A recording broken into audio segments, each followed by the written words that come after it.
Hi friends, welcome. This is Patty Bennett and I am super excited to show you these gorgeous backgrounds. These are so much fun.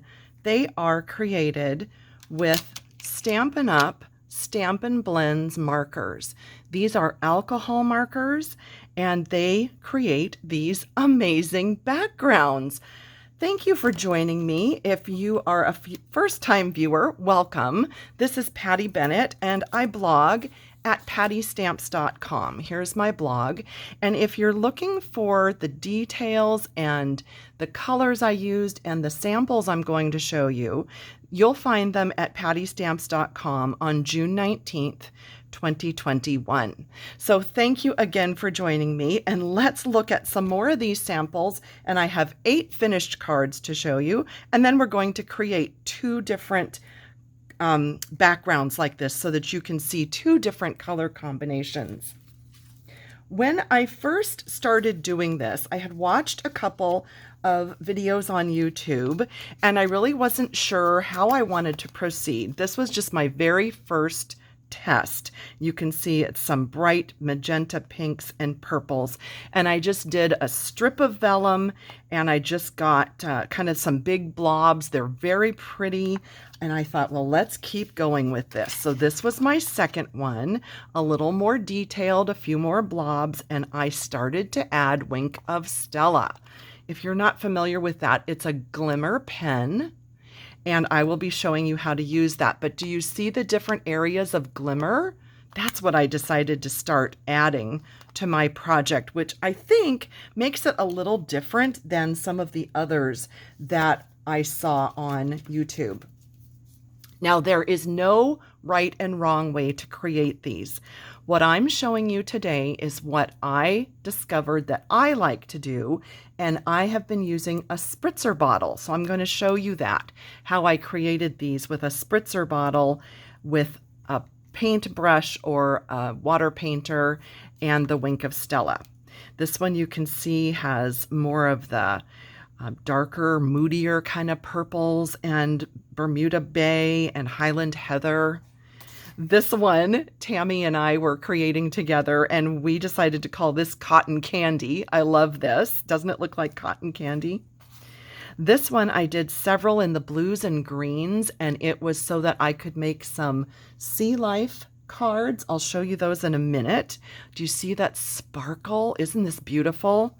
You're going to be amazed how quick and easy these are, by the way. This one went a little crazy with the Wink of Stella. Do you see all that shimmer? Yep. Added a lot to that one. Here's another one that's just fun and colorful. Wouldn't this make a great birthday card?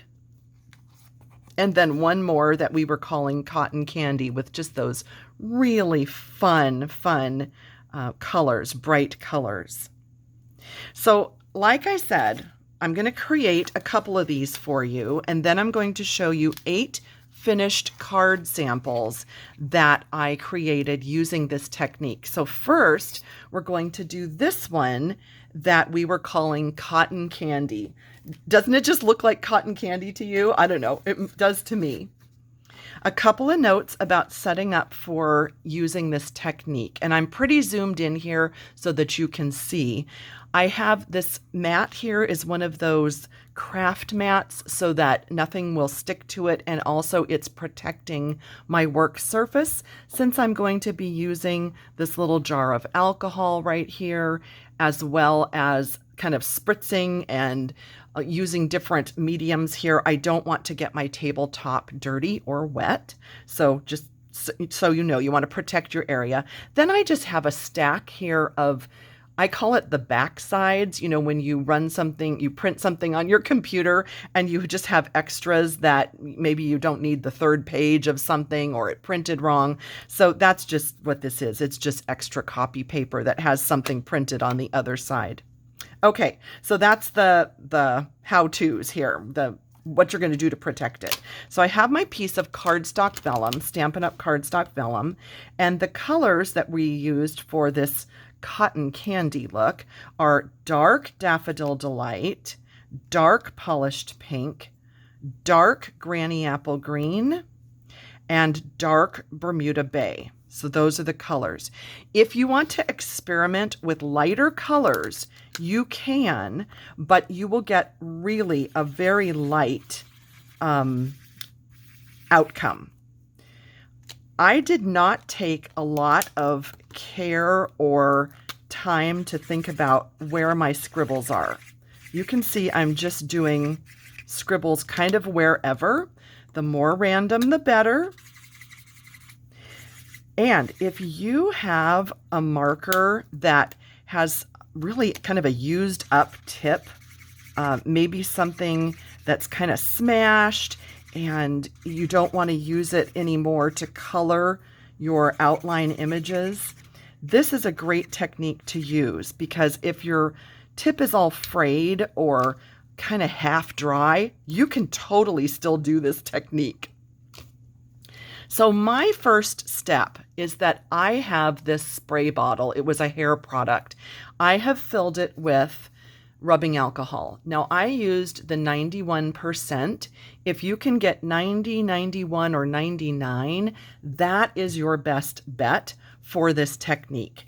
I am going to spritz like that, and you can see already that we have some little dots going on.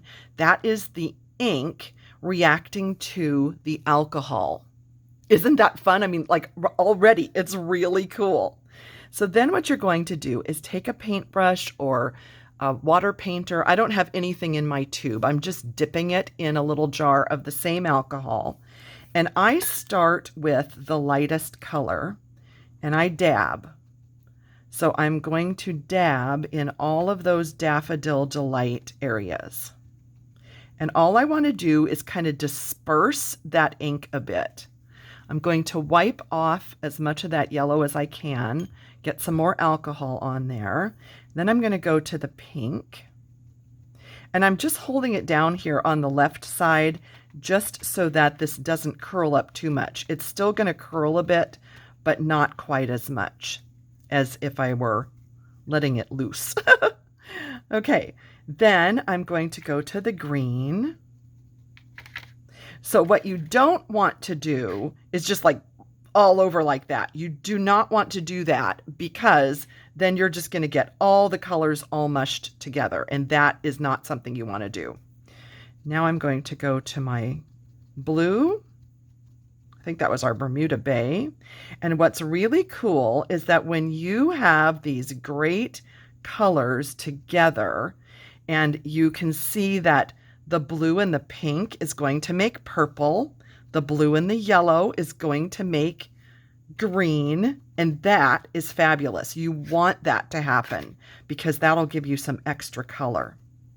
Okay, now what I'm going to do is blow like I were trying to blow out a candle. That probably sounds really funny on the video, but what I'm trying to do is dry this just a little bit, because I want to add more alcohol, but if I do it when it's all wet, it's just going to keep washing out, and I don't want that. Okay, I want to show you what I want it to do. I'm actually going to grab a clear block, and I'm just going to set it there to help keep that flat. Okay, I've dipped this back into the alcohol, and I'm going to do this. I'm going to tap.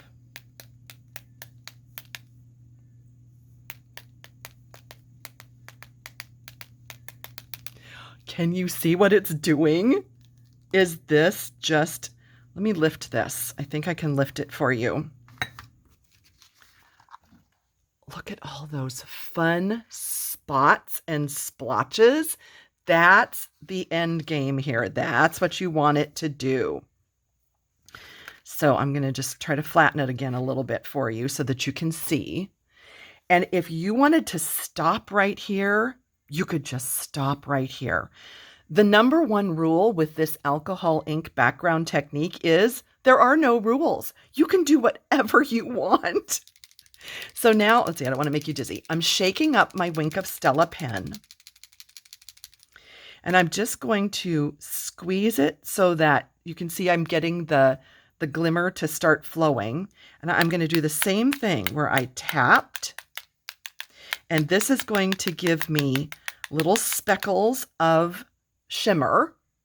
I think you can see some of those coming through. I think I can see them right up here. And then what I'm going to do is I'm going to gently squeeze, and I'm just going to let a few drops drip down onto all of those colors. So now I've got some extra glimmer going on. And then my final step, this is really, I think, what makes it really fun, is that I take my marker, and you can see this Daffodil Delight one is one of those ones that's pretty frayed, that I'm really not going to use it for coloring, but it's still perfectly wonderful for this technique. I am flicking inside the cap so that I get darker spots of that color right on top of that color. Isn't this amazing? This is so cool. And I'll hold it up for you so that you can see. So now I've added some of the polished pink. I'm going to do a few spots of the green. And the wetter that this still is, the more those spots are just going to start to dissipate, which is very cool. If you want these spots to stay, if you really want them to show up in your end product, like let me show you this one that is finished. So do you see here how you can see those Bermuda-based spots that are still there and some of the green spots here? Then you want this to dry first before you start doing that flicking. So you can blow on it. You can use your heat tool. You can, however you would like to do it to get it dry, or just let it sit. And then you could come back with that marker and you could flick some more, and you will get more of those spots. You can also get some more of your alcohol on the tip of your paintbrush and come back and do some more spots if you have an area that doesn't have many of those spots.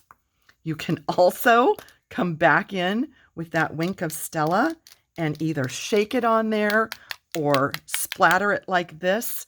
You can do whatever you'd like. Isn't this amazing? I think this is just the coolest. So here's another one of those, just to give you an idea. So many variations. And let's look at a finished sample with those colors. I love this. Isn't this pretty? So I've done some die cutting with the iconic dies to add to this in the same beautiful colors.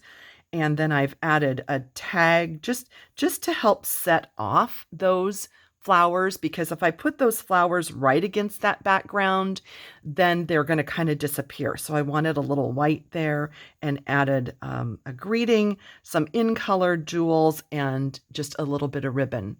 So really pretty. Now you may be asking, okay, so what did you do? How did you get this onto the card? What's the best way to do that? So let me show you. I kept one of these that's already dry, but it has not been mounted yet.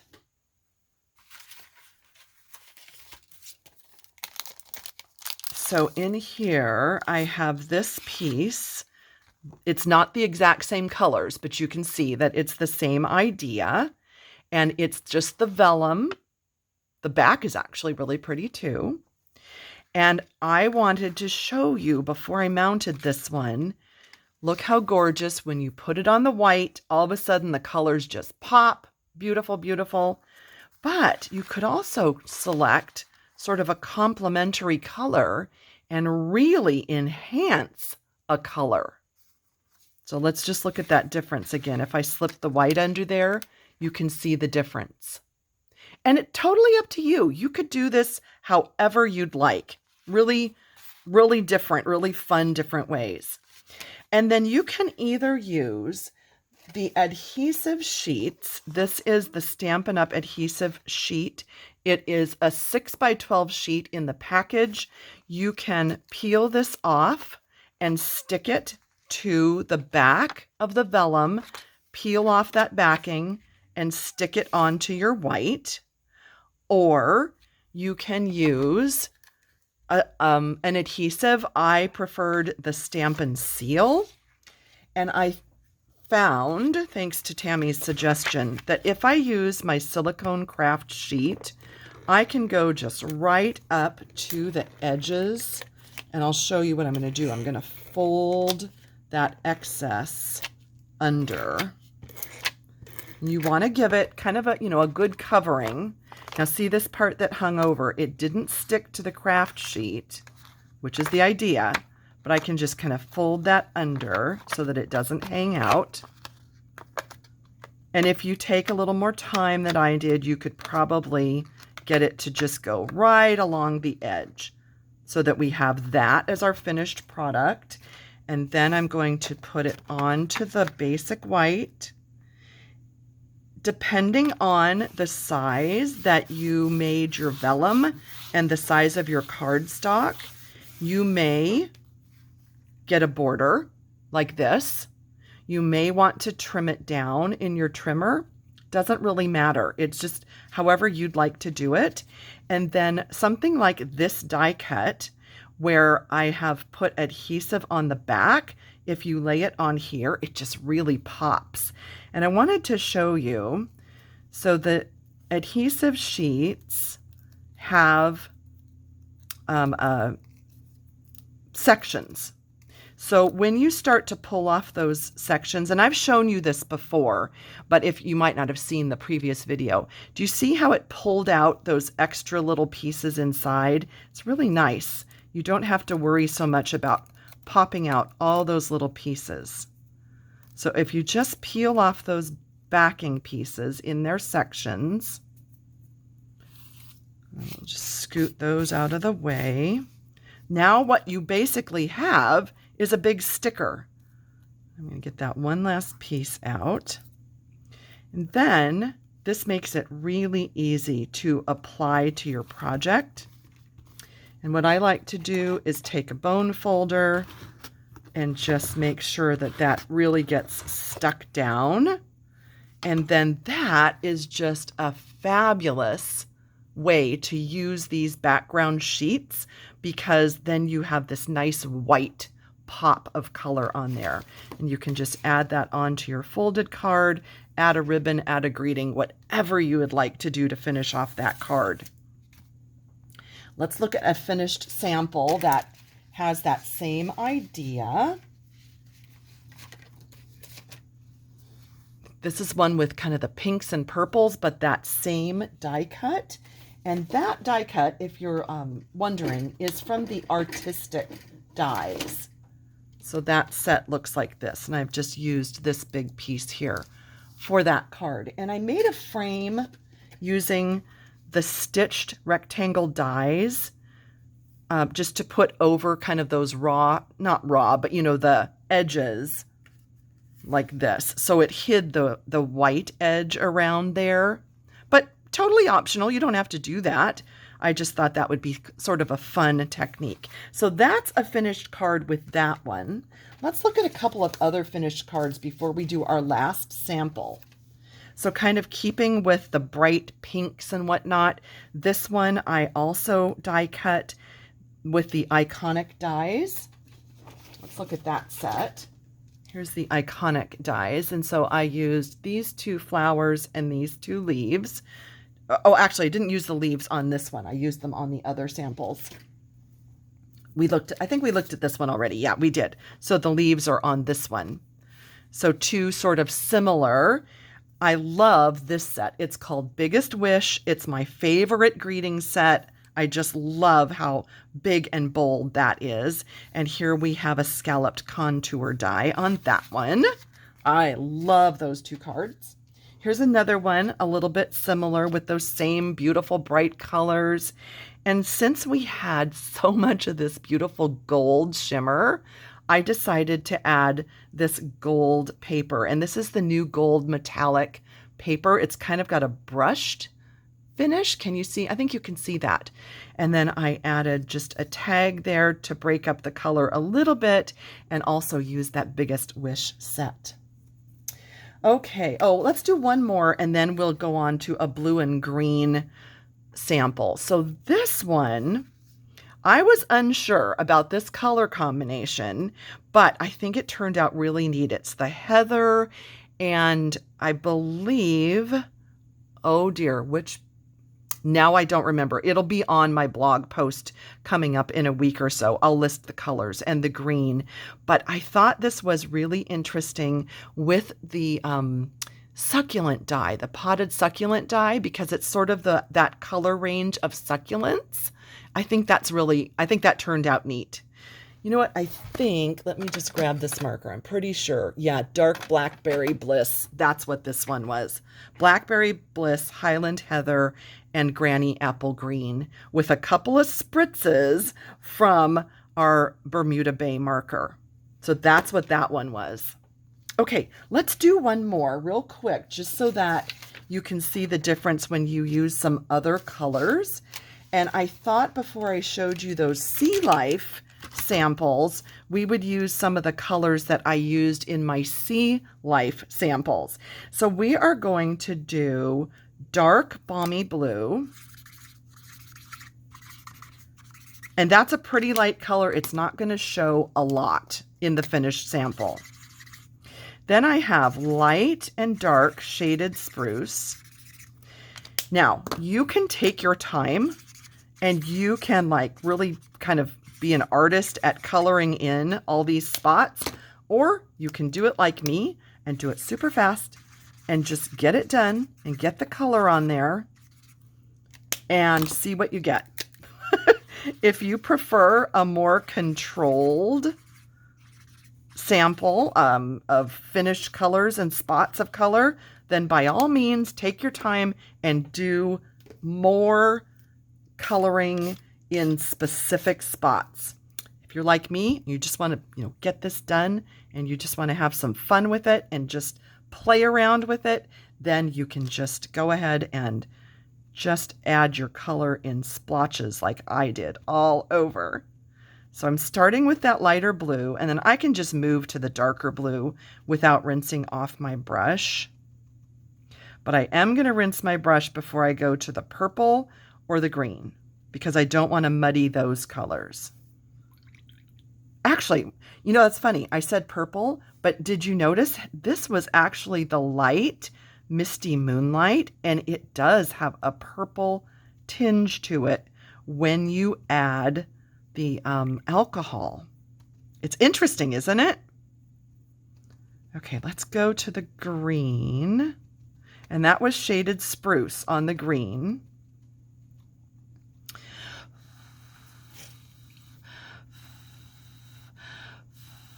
So again, I'm blowing like as if I were trying to blow out a candle, just to get it dry a little bit.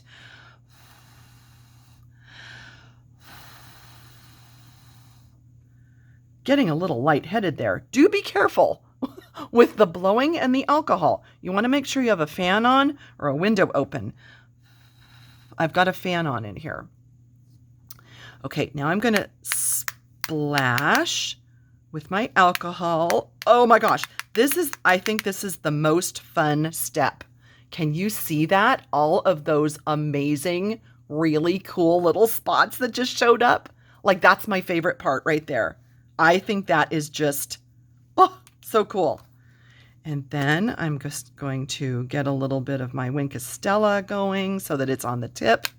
And I'm going to splat with that and do a few drops like that. Then let's grab this is Dark Misty Moonlight. Give it a few splatters of blue, and let's do dark shaded spruce, couple splatters of green.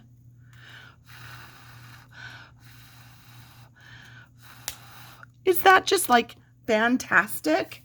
I think that is so, so, so pretty. Let me slip some white cardstock under here and bring it up so you can see it. Look at that. Was that just not so quick, easy, and fun and amazing? Amazing. I just love this technique. And I have to confess, I think I made about 35 or 40 of these.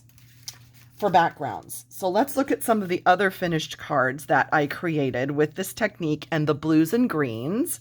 So this one has the sea life dies. The seahorse is in the ombre glitter paper. Let's see if I can get that to glimmer for you. Isn't that pretty? And the coral from the sea life dies is from the shimmer vellum. So I just had lots of shimmer going on here with the Wink of Stella and the shimmery papers. So pretty. So pretty. The other sea life sample that I did, I used the two of the different ombre glimmer papers. One is for the fish, one is for the coral. And I loved, do you see this background piece, how it didn't go all the way to the edge? And I could have chopped that off, but I loved that white at the edge. I think that turned out amazing. And then just the bubbles and whatnot. Doesn't it look like the fish has bubbles? Oh, I think this is fabulous. I love this. And then my last blue and green sample that I wanted to show you goes back to the flowers and the leaves. And it's just a cute little birthday card with the blue gems to pick up the blue. And again, it's that Biggest Wish set. So, my goodness, did we just not cover so many different pretty samples here? I hope you enjoyed this. And again, if you are looking for the samples, I hope that you will take a minute to visit my blog, pattystamps.com. The samples will be on my blog on June 19th, 2021, as well as some future dates. This is way too many to share all in one post, but they will be spread out over several posts, and I hope that you've enjoyed them. If you want to, leave me a comment and tell me kind of your favorite color combinations and your favorite sample. I would love to hear. Thank you again. You can get all of these supplies on my blog with the Shop Now link. Thanks for joining me. I really appreciate it, and I love sharing my crafting with you. See you next time. Bye-bye.